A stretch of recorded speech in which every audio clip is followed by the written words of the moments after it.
A very warm welcome to all of you. As always, we shall give it a couple of minutes more for other attendees to join before we start. That should give you enough time for a cuppa or a coffee or any other beverage the weather demands today. As autumn descends upon us, we will try and create a virtual summer feel by taking you to some of the beautiful tropical countries over the next few weeks. Now look at this pristine beach on the screen. I believe this is Boracay, one of the busiest beaches on Luzon, but look at it now. So I think we should be ready to start now. Sorry, just to interrupt you. It's in Visayas, okay? The Boracay is in Visayas. Visayas, sorry. Yeah. At least, just, Apologies. At least you rehearsed. No. So that, because later I will be mentioning that and, they might ask, yeah. That's why.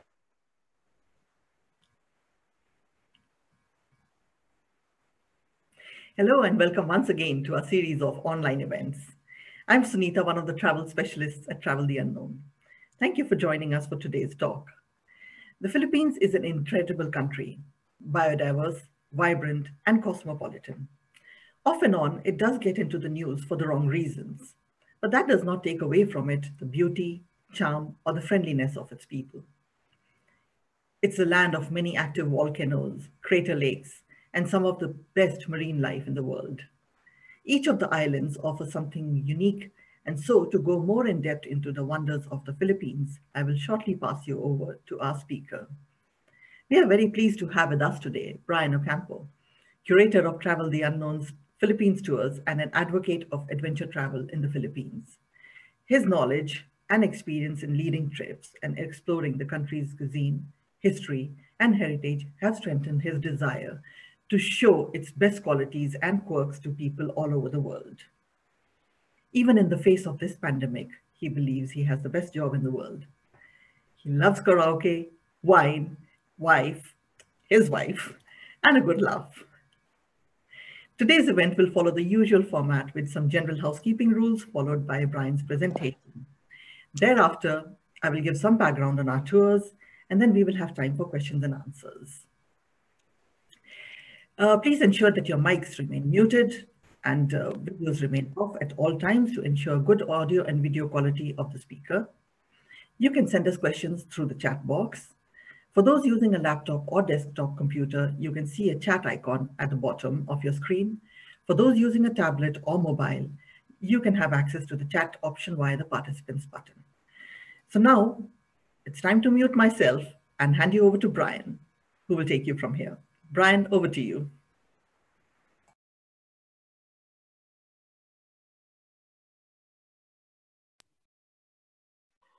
Good morning to everyone, and thanks for taking time to listen to my presentation about the Philippines. Let's start first. Oops. Oh, Sunita.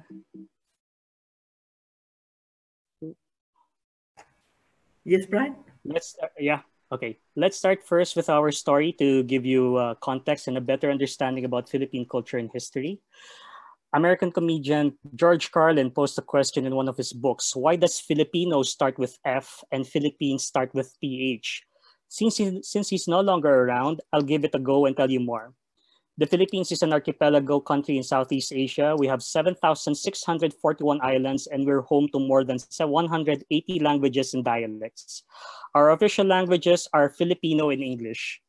Back in the 16th century, when spices were prized as much as gold, a Spanish expedition headed by Portuguese explorer Ferdinand Magellan sailed westwards and reached a group of islands that he thought were the Spice Islands. Bryan, can I just get a word in, please? Hi. Could you face us, please? Sorry? Yeah. If you could face us, please, your camera. Camera? Yeah. This way, yeah. This is perfect. Okay. Oh, okay. Okay. All right. Sorry, you're right again. Okay. In these islands were kingdoms and chiefdoms that had their own system of writing, culture, religion, and government. They had a flourishing trade with Southeast Asia and China. Magellan met his end in Cebu, but his crew continued their journey back to Spain and completed the first recorded circumnavigation of the world. One of the expeditions sent by Spain named the islands as Filipinas in honor of the crown prince at that time, Prince Philip, who would become Prince Philip II. Las Islas Filipinas would catch on later. The islands were governed by conquistadores and friar missionaries who acted on the papal bull that divided the world between Spain and Portugal, and the blessing to colonize distant lands as long as they're evangelized. I'm hanging. Oh no. Sunita, I think my presentation is hanging. I don't know why. Hang on. Hello. Well, if it doesn't work, we can try and take it over from our end, and you'll just. Yeah, I think just say next now, because sorry guys, no, I don't know why it's not working right now. Yes, we shall do that at the moment. Yeah. Sorry everybody, no, I'm figuring out why it is happening. Anyway, yeah. It happens nice that we are reliant on technology, and oh boy, it always seems to go wrong at the last minute. I'm just so excited to tell you guys, why you should visit, and all of a sudden this happens. Wait, hang on. Maybe is it okay, Sunita, that you share the screen that the file that I sent you, and I'll just say next. Yeah, so that yeah, it's that's correct. For everybody. Apologies for everybody. Yeah. Technology, it really works sometimes. Absolutely. No, we're just trying to bring it up on our screen. So bear with us a moment. Sorry.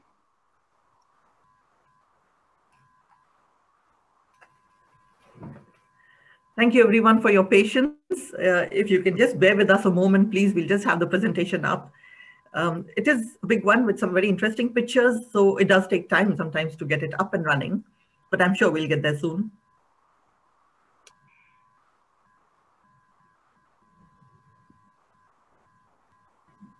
I've stopped sharing my screen.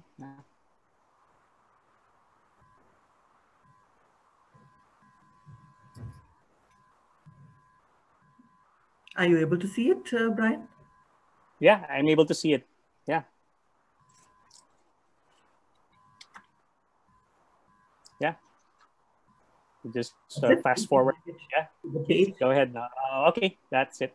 All right. So going back now. So next slide, please. Now, Sanita, thank you. All right. So Las Islas Filipinas was under Spain for 333 years and governed through Mexico.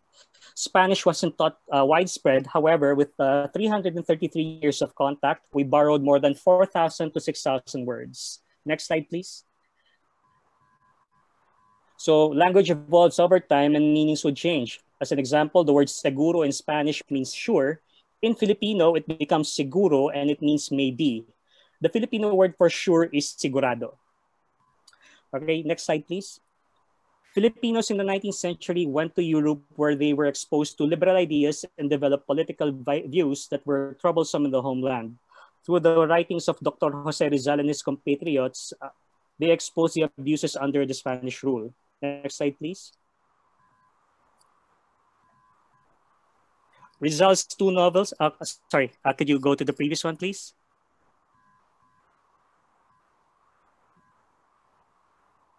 Previous one, please. Yeah. All right. Oops. Again. The previous one. Yeah. Oh, why is it like that? All right. It's fine. Oh.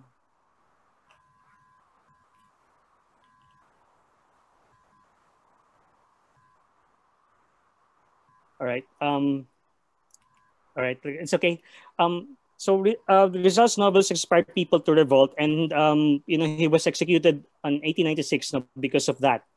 And the revolution ended in a truce in 1897, followed by the next year. The United States of America was at war with Spain, and the U.S. easily destroyed the Spanish fleet in Manila Bay on May 1, 1898. Afterwards, the Americans contacted Filipino leader Emilio Aguinaldo, who was led to believe that the U.S. would come to aid the revolution. So Aguinaldo's land troops surrounded the walled city of Manila, also known as Intramuros, the nerve center of Spanish dominion in the Far East. Most of the country have been freed, but the plan for Filipino troops to enter the gates of Intramuros with the Americans didn't happen. Next slide, please. A backroom deal took place between the US and Spain, which resulted into a mock battle of Manila in August 13, 1898 in its occupation. When Manila sneezes, the Philippines catches a cold. Next slide, please. Philippine representations were ignored and an agreement was reached between Spain and the US. The Treaty of Paris was signed in December 10, 1898, which relinquished Spain's possession of Cuba, Puerto Rico, and the Philippines and Guam for $20 million. Next slide, please. Filipinos never stopped fighting the Americans until it took a huge toll on life and property. It was a war that we totally lost on the battleground and on perception. We laid down our arms and became an American colony for 48 years. Next slide, please.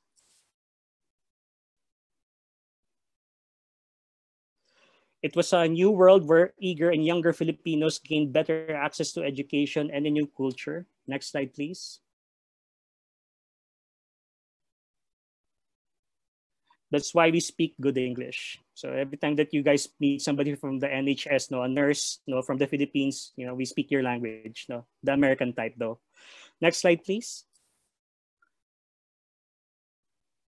So we're called the Philippine Islands, or PI, under the Americans. We became an American Commonwealth in 1935, and independence would be recognized by Mother America in 1945. That was the plan.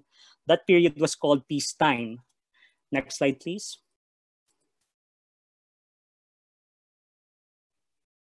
So the spirit of peacetime was optimism in the future. Manila, with its wonderful blend of influences from the East and West, was one of the beautiful cities in Asia. Next slide, please.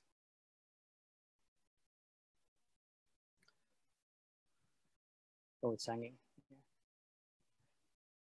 Okay, so we had a city master plan developed by Daniel Burnham, the same person who also did work for cities such as Chicago and downtown Washington, D.C.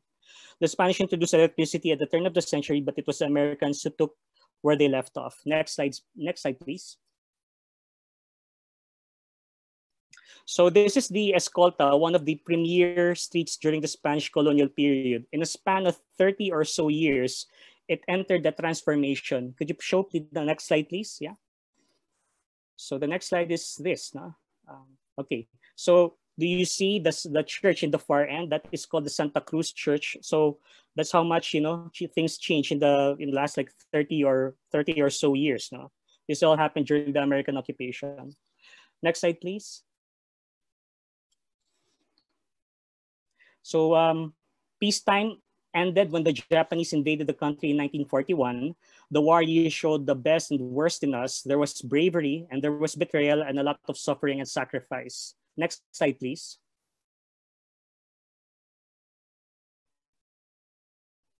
The battle for Manila in February to March 1945 resulted to the capital's destruction, great loss of life, and immense grief. Next slide, please.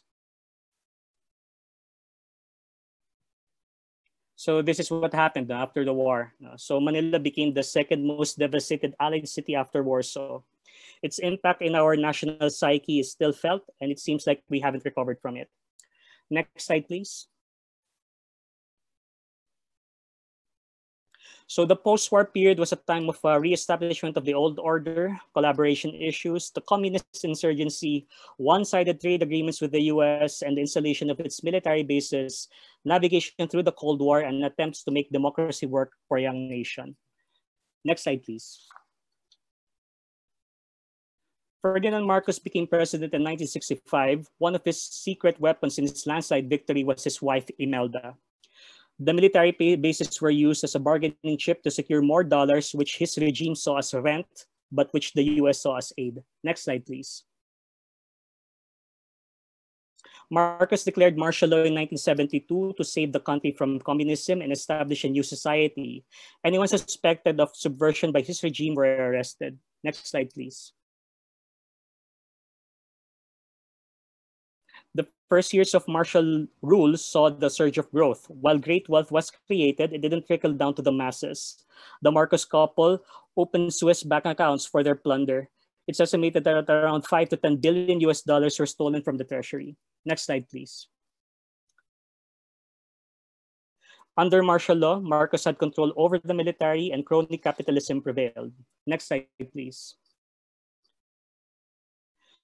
Former Senator Benigno Aquino Jr., the main political opponent of Marcos, was assassinated in 1983. That is his funeral march now. Next slide, please. Giving in to US pressure, Marcos called for a snap election in January 1986. The opposition fielded Corazon Aquino, widow of the slain senator. Next slide, please. A failed coup attempt in February by Marcos cabinet officials started the end of the regime. A Filipino church official named Cardinal Sin, yes, that's his name, called on the people over a radio broadcast to protect the rebels. The military sent by Marcos cannot fire a single shot on people praying and blocking their tanks. It was a proud moment for us. We call it people power.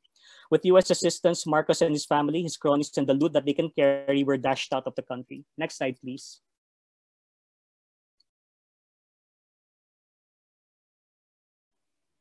Okay, next slide, please. Yeah. Right. So the percentage of people living below the poverty line increased to 50% of the population by the time the Marcoses left in 1986. So you see that blue line there, that's how high the inflation rate when the Marcoses left the country. The succeeding governments after Marcos have yet to deliver the long-awaited promise of a prosperous and free Philippines. So we're riding, on the tide of populism in the world, and a city mayor with a strong following and rhetoric in 2016 was elected. So next slide, please.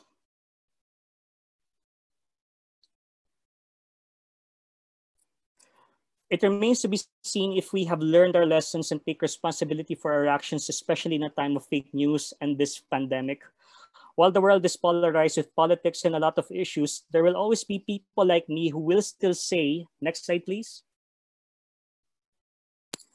It's more fun in the Philippines, guys. Yeah, because it's still home. Thank you for listening to my country story. Now it's time to talk about why you should visit. Next slide, please. So the Philippines now, no? The country, as I said earlier, the tourism is rising, and in the last 10 years, no, except for COVID, no, we've been experiencing growth in tourism arrivals, and we're excited to have you guys come over to our country. Next slide, please. So our country is located in the Pacific Ring of Fire, and we have 23 active volcanoes. We're also facing the Pacific Ocean, where typhoons will come from. But we're armed with that resilience and a smile for all seasons. We'd always smile, no, rain or shine. Next slide, please.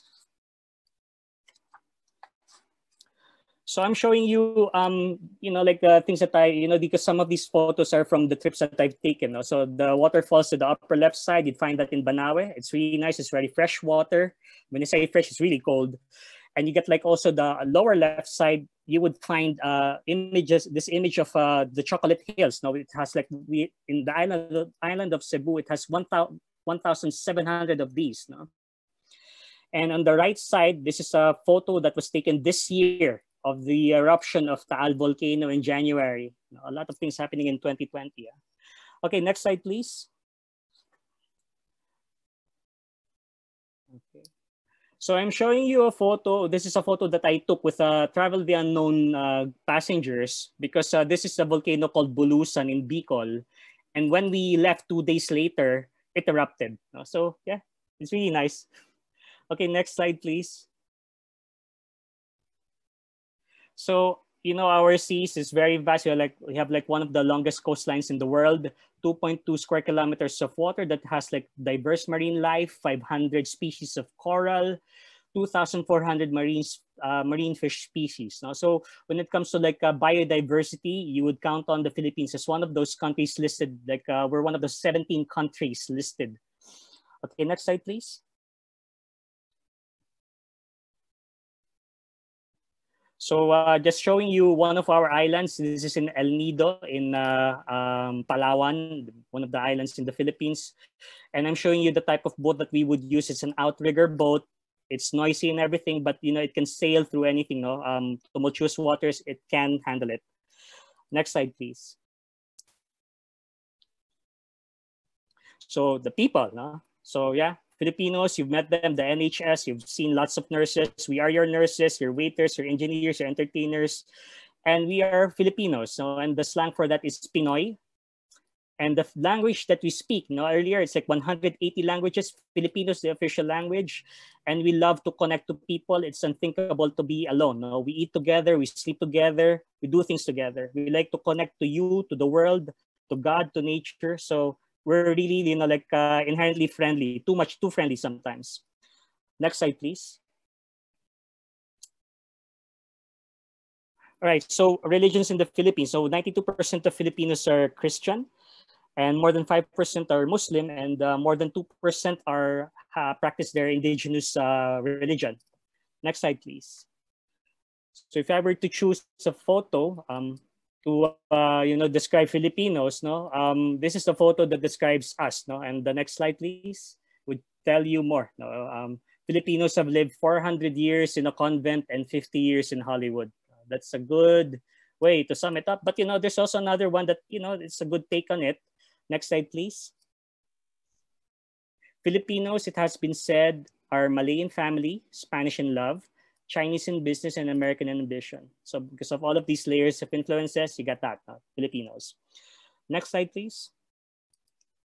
Let's talk about the food. So it's not complete without meat, but it is not to discourage you guys to come here, because I know that a lot of people in the UK are vegetarians or vegans, but we can cook up something for you, because these concepts of vegetarianism and veganism are new concepts for us, but there are places that we can recommend for you, or we can also customize something for you. I mean, specifically telling people not to put meat in there. Fish is not considered meat because it's allowed in Good Fridays. We like sweet, sour, salty, and bitter flavors. But sometimes we're a bit averse towards spicy food, except for Bicol region, which I showed you earlier, the volcano that erupted. Yeah, there's a region in the country that they like their chilies a lot. Next slide, please. So I'm showing you some of the photos on the upper left. That is the fiddlehead fern salad. On the lower left, that is mangoes from Cebu Island. We have like mangoes all year round. And on the right side, that's one of our famous dishes. We call it the pork adobo. It's marinated in vinegar for, and vinegar is the basic ingredient. Next slide, please. So our flora and fauna. So we have 612 species of birds and 500 that are endemic. Now, when it comes to endemism, we're right up there. 100 species of amphibians, 80% are endemic. 270 species of reptiles, 70% are endemic. You'd find them in the Philippines. 65 of freshwater fish out of the 330 found here are endemic, and 70% of insect species out of this 21,000 are also found here. Next slide, please. Okay, next slide. All right, so in Singapore, they have this also. We also have this, the Rafflesia. So just like members of its family, it's holoparasitic, but it just stinks. You don't really go closer to it because it really smells like really putrefying. On the lower left, you'd find the Philippine teak, and it's also endemic in our country. And finally, on the right side, you'd find a pitcher plant it's a carnivorous plant called the Atenborous pitcher plant. It's found in Palawan. So when it comes to endemism, Palawan is right up there too. Next slide, please. So in Palawan, yeah. All right, next slide, please. All right, so in the upper left, you'd find the Palawan striped babbler. In the lower left, you'd find the giant Scopes owl. Oops, we skipped that. And the previous picture, there's a Philippine eagle now. Now this one is the Rufous hornbill. And the lower left, that's the, okay, went back. Okay, it's fine. Yeah, on the right is the Palawan peacock. Okay, you can move to the next slide, please. Thank you. All right, you'd also find we also have our own squirrel. It's called the Samar squirrel, and we also have free shrew found in Mindanao, which you cannot visit yet. And on the right is Philippine tarsier. You find it in Bohol. Next slide, please. So with Palawan, next slide, please. Yeah. All right. So you'd find also the Palawan fruit bat. It's also known as the Palawan flying fox. And on the lower left, you'd find the Mindoro black rat. And on the right, it's a pangolin, Palawan scaly anteater. So we have a lot of these. Next slide, please. So you could also swim with marine animals like this one to your upper left. That's the dugong, and on the lower left, that's the sea turtle. And of course, you would find Nemo here in the Philippines to your right. Next slide, please. And if you like amphibians, you have like the narrow-mouthed toad in Kalinga province. In the lower left, you have the flat-headed frog. On the right, you find the Philippine flying lemur. We call it the kagwang in Palawan also. Okay, next slide, please. And we'll have huge fish, guys. This one we found because this year, like in August, there was a big earthquake, a 6.6 earthquake in the town of one of those towns in Samar province. And this type of fish, that's usually in the deep sea, it emerged, and it was caught. It's a deep sea giant fish or a moonfish or a opa. It's really cool. Next slide, please. Lots of fish steak. Anyway, Tubataha, you'd find also this type of creature. It's the whale shark. It's also near Palawan. It's in the heart of the Philippines too. Okay, so we're also known for the big fish. We're also known for something else. Next slide, please.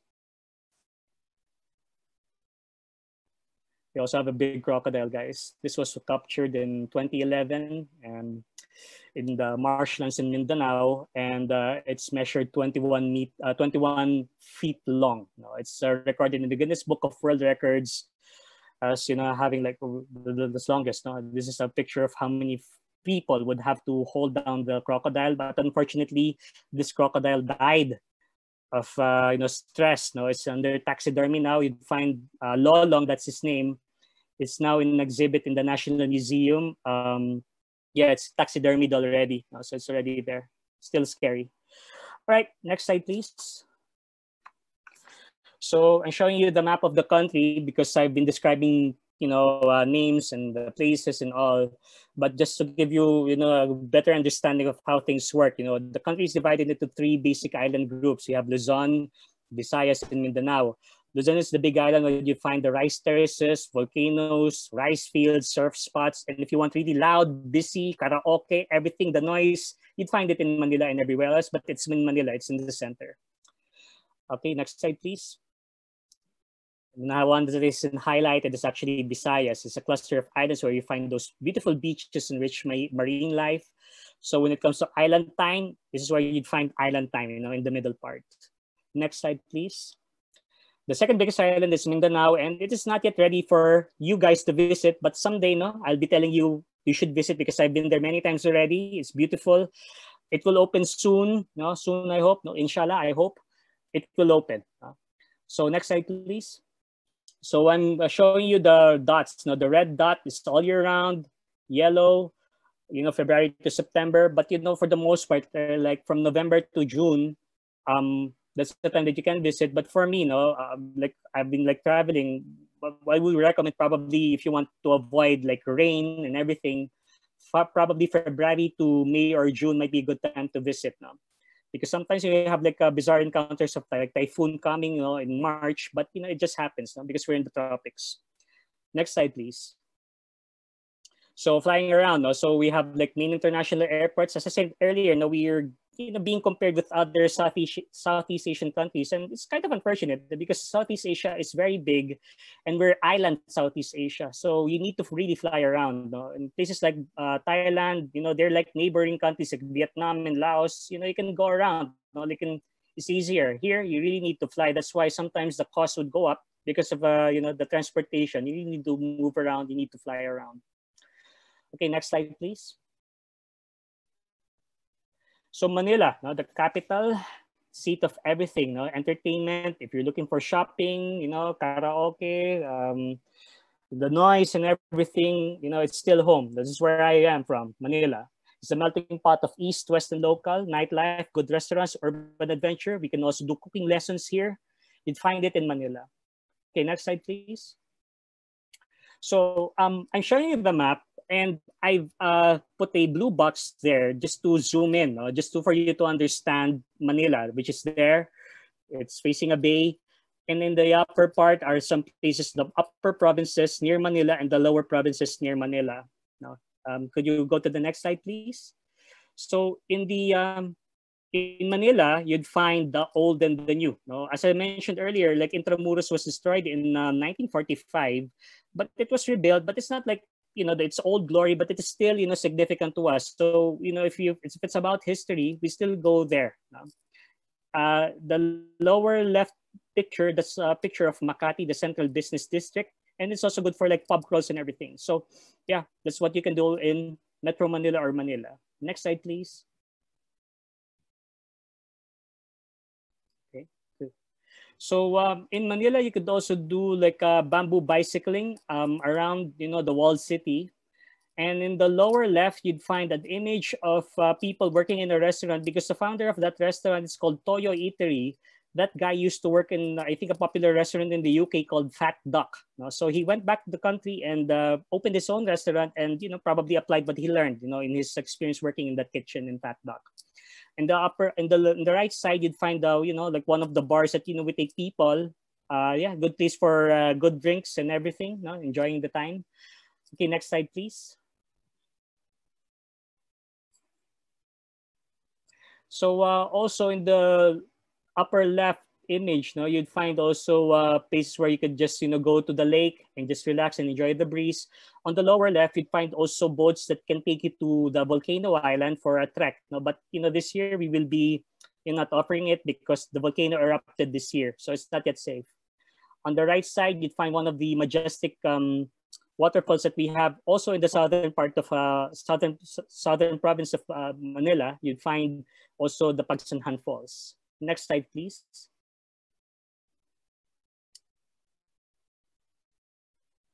I'm showing you an image of Mount Pinatubo. This is a crater lake that was formed after the 1991 eruption. And I was in the UK in 2016 and I visited the Museum of Natural History. And, I was beaming with pride because there's an exhibit about, my home. I've been here many times already and it's really a good place to camp, to do a hike. And, when this volcano erupted, it released a lot of tons of ash into the atmosphere. What goes up must go down. And it doesn't snow here in the country. So when when the volcano erupted, the whole village where I lived in was covered in ash. I took off my shoes and walked around, because it doesn't snow here. I pretended it was snow. Next slide, please. So in North Luzon, if you're looking for something more indigenous, not contacted by the West and everything, we recommend going to North Luzon. Aside from that, the breathtaking scenery, the mountains, because when you say Philippines, you say it's beautiful beaches, but our mountains are underrated. So I would invite you to go, but there's a catch also. It's not really easy to go. You have to earn your rice terraces to go there. It's the story about rice and rice terraces, rice gardens, and rice wine. We'll tell you more about that to our local guides. Okay, next slide, please. So I'm showing you the map, just to give you an idea of how the work that is involved in it, because it's not really easy to go. Like if you want to go to Banawe, which is has the rice terraces, it has like a 10-hour drive, and sometimes it's a deal breaker to some people. But we become creative. We can slice it the 10-hour trip into edible or palatable portions so that you can enjoy still the trip. Or sometimes we just fly to this city called Kawayan. You see that word there, Kawayan City. And from Kawayan City, you take like a 4-hour drive going to Banawe. So that's one way to go around it. But sometimes, because we don't usually recommend it because of the, of the typhoons, also sometimes the plane cannot just land. And I've experienced it before that we have to fly back to Manila and because we weren't permitted to land in Kawayan City. And we had to take the 10-hour drive to Banawe. So it just happens. Next slide, please.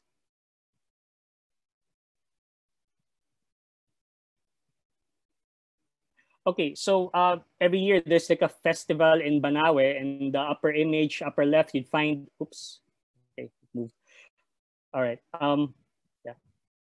Previous slide, please. All right, upper left image, you'd find people, like Fred Flintstone. They would ride these wooden bikes downhill, and it's a race. So every year in Banawe we have this. And in some trips, what we would usually arrange is for people to visit villages like this one on the lower left. It's nestled around rice terraces. and a lot of friendly people there. You can buy also, wood carving, because that's one of the things Banawe is known for. Next slide, please. I've already mentioned Banawe. I also need to mention Sagada. And you would find on the right side, this cliff that has hanging coffins in them. And it's an interesting bit. The guys will explain, but it's an indigenous cultural belief. And, it's for practical reasons, but it's also for religious reasons as well.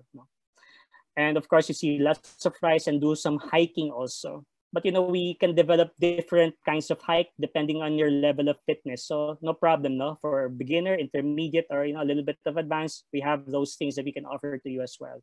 Next slide, please.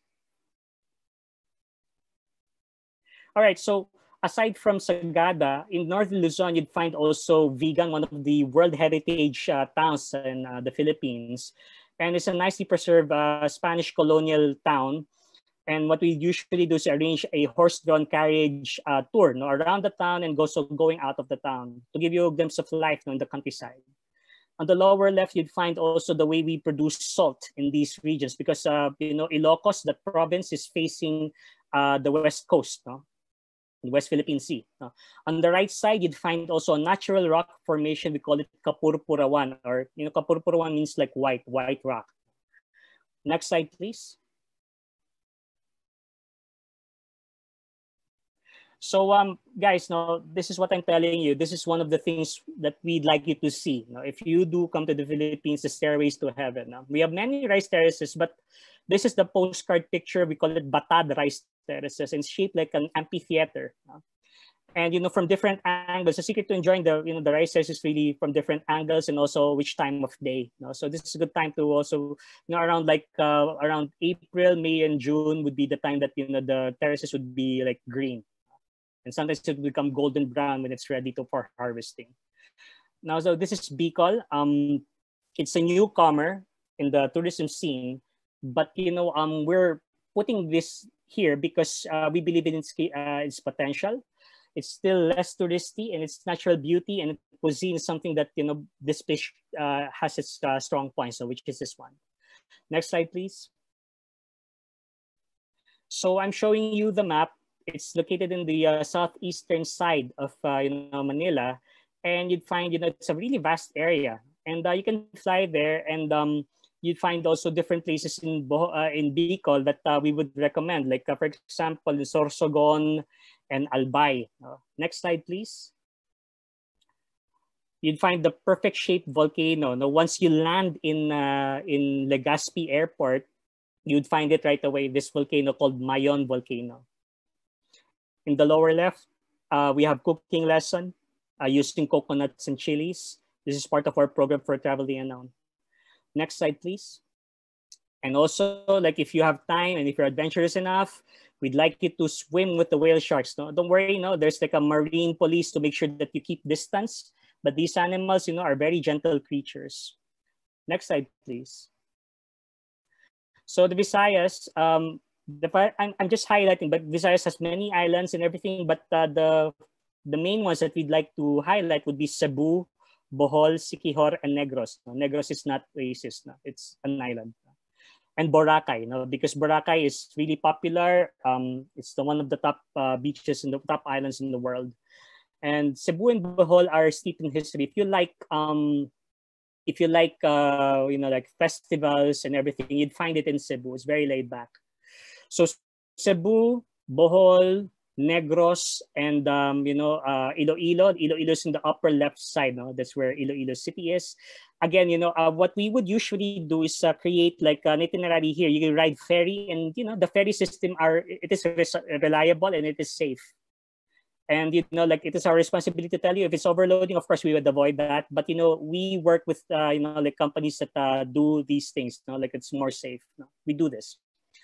Next slide, please. So, showing you again, you could do island hopping and also enjoy a good sunset in these parts. I think the islands in the Visayas would give you like these things. Good sunset, good islands. Next slide. Also, in one of those islands called Siquijor, they have these waterfalls.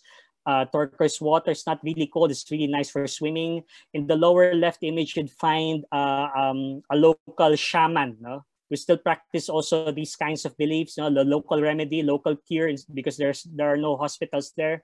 That's what they do. And on the right side, you'd find also, you can also swim with the sea turtles in Dumaguete. Right? Okay, next slide. So as shown earlier, this is a photo of lockdown Boracay. This is what it looks like. There's no editing involved. That is really what it looks like. No, it's white sand beach. It's powdery. There's no exaggeration. It's really nice. But if you want to be seen, you go to Boracay. But if you don't want to be seen, you go to someplace else. You go to Palawan or other islands, because Boracay is really known for that. It's a 24/7 island. It's very, touristy, but it's nice. It's still beautiful. Next slide. So you go to Palawan. So Palawan offers nature, indigenous culture, water activities, and honeymoon too. So I'm just highlighting. So El Nido has the beautiful lagoons and the limestone cars. Coron has the World War II shipwrecks for divers. And if you're into like the underground river, you like caves and everything, you'd find the underground river in Puerto Princesa, the main hub. Next slide, please. Just to show you the map, because Palawan is really big, but we're showing you like the ones that are frequently visited, that is already to visitors. So let's start from top to bottom. So that's Coron Island. As I said earlier, that's where you find World War II shipwrecks. Linapakan is like if you want some sort of experience, the castaway experience, like if you watch the movie of Tom Hanks, something like that you can do. We can also arrange that. El Nido is where you do the island hopping and the dramatic limestone cliffs. You would find it there. In Puerto Princesa, if you want like regular flights and it's very accessible, and if you want to see the underground river, you go to Puerto Princesa. All right, next slide, please. So this is one of those sunsets also in El Nido. And also, again, like marine life, you'd find it also in Palawan. You do snorkeling there. Next slide, please. So we also do island hopping trips in El Nido. What we do is that we hire our private boats so that you don't go with the group, and you just take your time to enjoy, because sometimes people are always in a hurry. We just want to take our time, island time. On the lower left image, you would find diving in Coron. This is a shipwreck in Coron. And the right, that's what's inside the underground river. What we would usually do in the underground river is that you would be wearing an audio device, and they will explain, the cave and everything in it. All right, next slide, please.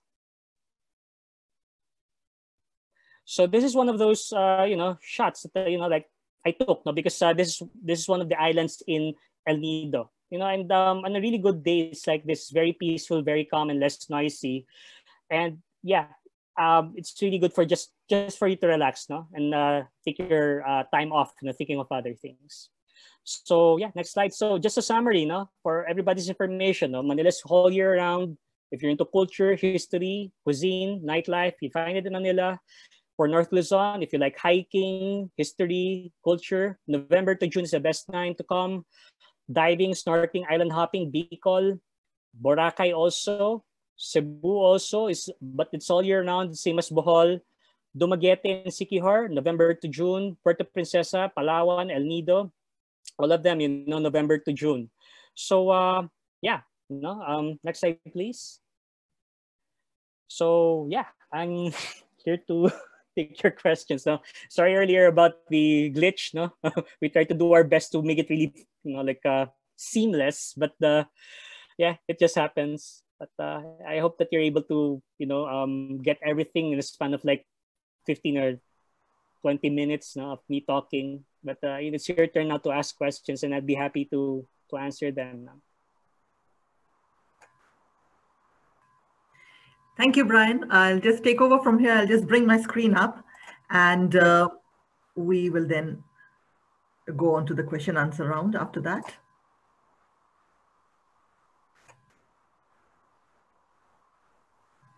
Bear with me a moment, please.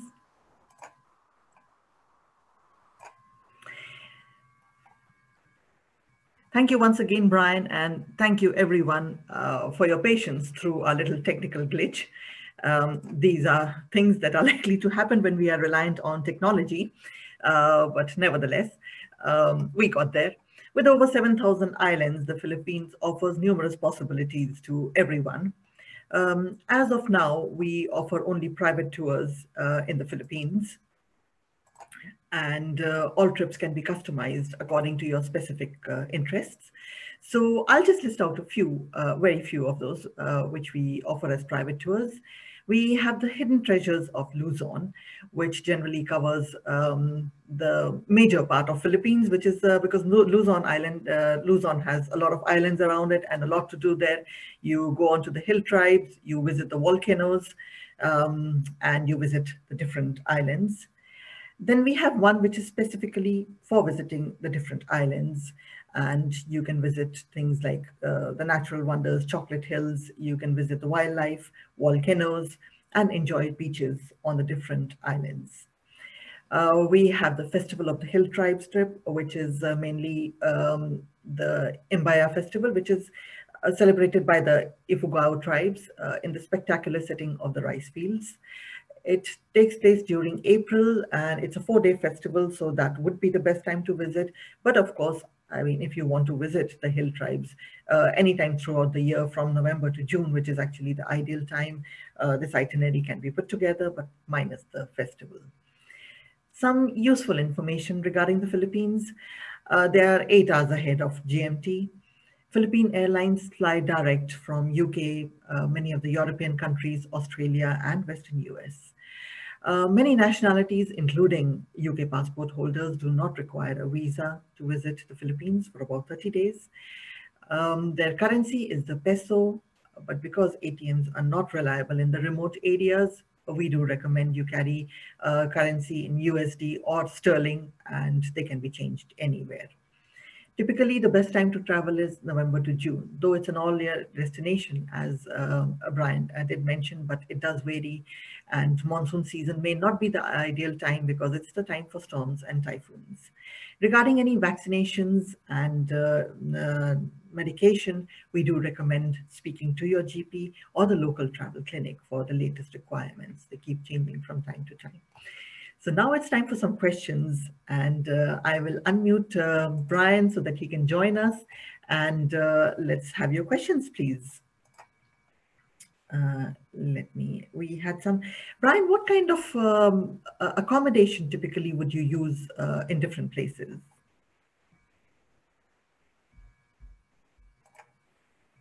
Bryan, you'll have to unmute yourself.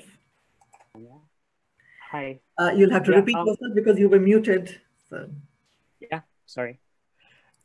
Just to answer your question, it really depends on the place where you're going. For example, El Nido. El Nido has a variety of hotels that you can choose from any budget now.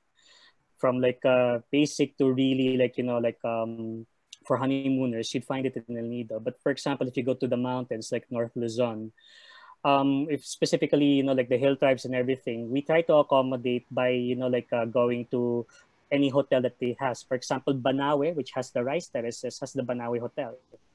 It is only the hotel standing there, but there are also some places that are family run, that are just basic, just to, just clean rooms, small toilet and everything, because what you really need, you spend your time, most of the time on the outside anyway. And the lodgings are more comfortable and cozy.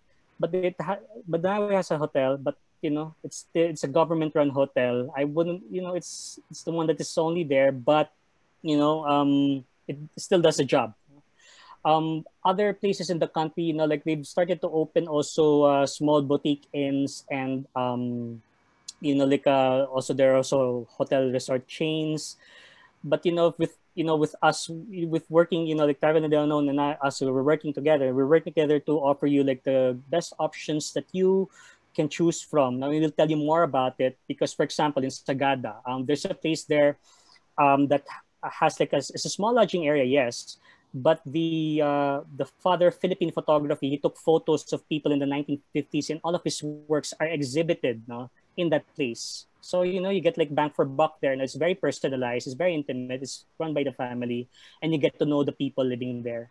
So for me, like it's more, like the type of traveler I think from Travel the Unknown are people who are curious, who would like to reach out to more people And I think staying in these spaces gives you a better view rather than talking to the guide, no? Because it's more formal. No? If you talk to the locals, especially in the middle of the town, you get to take in everything, no? The rooster noises, everything. So just to answer your question, like it's a variety. No, it really depends where you're going to stay, but we'd be happy to provide you information with all of the things that we have observed so far. Thank you, Bryan. Could you tell us a little bit more about the Corridor Island, and would you recommend it as an extension to a trip? Yes, I do. No, because a little known fact, because World War II, it's always about the Americans and the Allied forces. No, and Corregidor is a testament of how we fought against the Japanese. No? For me, no, as a Filipino, that's one problem for us, no, because the timeline to invade the country was like 50 days, but we were able to like delay, the advance of the Japanese, and Corregidor is like a symbol of that. Though we were defeated, but we put it a gallant stand, and the guides in Corregidor are even me, I'm just in awe of how much information that they can give you in a very short period of time. And sometimes we would arrange like an exclusive tour where they take you to the tunnels where MacArthur went, And sometimes we go out, because it's a really huge group tour, but because we have our own guide, the guide would take you in a special route, Of course, it's a plus, from us, because we want to give you a unique experience compared to taking the regular Corregidor tour. Nothing bad about that, but we have something that you can offer that's more exclusive to you. So Great. yes, go to Corregidor. Go to Corregidor. Great, thank you. And how about Intramuros? Would you also recommend that as a day trip from Manila? Yeah. Though I'm sorry I painted a gloomy picture, but just to show you how bad it was. So Intramuros was destroyed. Like in 1945, it was so bad. But it's showing some signs of life. No, life must go on. No? Obladi oblada. But we think that Intramuros shows history. It's steeped in history, and the guides will tell you more about it. And it was rebuilt, and the only structure that was left standing after World War II is still there. Just to tell you about how it was, and we created also some sort of a museum to show you also life back in the 19th century before the Japanese invasion. So all of these, because it's really steeped in history, I would recommend it. When I was starting out, because I'm a tour guide, I started out also guiding in Intramuros, and that's what we have. Before I went out of the city, it's really Intramuros. So yeah, I recommend. Please go. Thank you. Yeah, as you rightly said, good and bad goes together, and history is not always great. There are the darker sides also, and I think you can't avoid it. You must see it to see what shapes the culture of a country. And how long would you typically recommend for a volcano trek if somebody wants to cover the main volcanoes? Oh man, we because we also developed like a volcano tour. Like if you just so if you're into rice terraces, we can do a rice terraces tour for you. You'll get like like one more rice terraces. But if we're talking about volcanoes, we can do like a 1 week, 1 week of that, just to cover like the major ones, the one that I showed you earlier, if you remember, the Crater Lake, Pinatubo, which is shown in the Museum of Natural History in the UK, that is worth visiting. Though it involves, like if you're coming from Manila, you would have to wake up really early because it's just to get ahead of the traffic also. But at the same time, just for you to be acclimatized, because walking at around like 12 noon is really not recommended, and especially I've seen British passengers, falling like flies because of the humidity. That's one thing that you have to keep in mind. You have to keep yourself hydrated if you're here. Keep on drinking water, not alcohol, but water. Thank you. And what would you say is being done to preserve the amazing environment around the Philippines, the islands, especially the waters around the islands? Yeah, just a confession. We're one of those countries that are polluting the ocean with our plastic. Plastic. Now we're really more conscious about that. I'm speaking for ourselves now, but as we operate, we just remind our guests to to really be mindful of disposing the rubbish. No, there's always a bin. We'll tell you where's the bin, or you can keep it. And also, when it comes to like drinking water, because here in the Philippines, no, you don't really have to pay for water. No, meaning to say, if you go to a restaurant, you can always ask for water. They can refill your jug. No? We could also issue you canisters when you travel there. No, we'll give you canisters for you to refill. And we can arrange, just the restaurants, you can just stop by and have it refilled, because plastic is really not good for the environment. We're trying our best to educate people, because here in the, if you try to buy, let's say, a bar of soap in a grocery store, they would put the bar of soap in a small plastic bag. No? So again, it's automatic to us. So we're trying to educate our people little by little, because it really has an effect in the environment. We also work with resorts and hotels that are very cognizant of, they recognize the need to communicate this, because it's only one earth that we have, and we wish to preserve it so that more people can come, no, for future passengers to come. So yeah, it's part of our advocacy also to let it be known that we want that to happen, so that we are not just another tourist destination that you just after your money, but we want also others to also enjoy, the future ones to also enjoy it. Absolutely. I think that's very, very important. And however small the initiative, it has to start. It has to move in the right direction. It starts with us. It really starts with us. Yeah. No, I think around the world we've seen so many things that are part of the culture that you don't realize you're doing it, that it's not the right. Automatic. But it's just about creating awareness and setting things right. So, and of course, we have another more TTU related question. If you're going to have any small group tours in the future, yes, definitely. Once things start to change, we will definitely be looking at adding 1 or 2 of these trips at least as group departures, maybe 2 times a year, like we do with our other trips. And I think that's all with the questions for now. But if you do have any questions about traveling to the Philippines or to any of our other destinations, please send an email to ask@traveltheunknown.com. We will be hosting online events in the next few weeks. And so let me just bring it up on my screen. The next 3 talks have been confirmed as shown on the screen here. The one on Sri Lanka would also be at a similar time due to the time difference between Sri Lanka and the UK. Do look out for our newsletter and registration details on our events page. As always, a recording of this presentation will also be on the events page shortly. Thank you again for joining us today, and thank you, Bryan. We hope we can travel to the Philippines. Thank you, guys. I hope to see you all in a couple of weeks when we will be taking you to Sri Lanka. Enjoy the rest of your day. Stay inspired. It's also nice. Goodbye.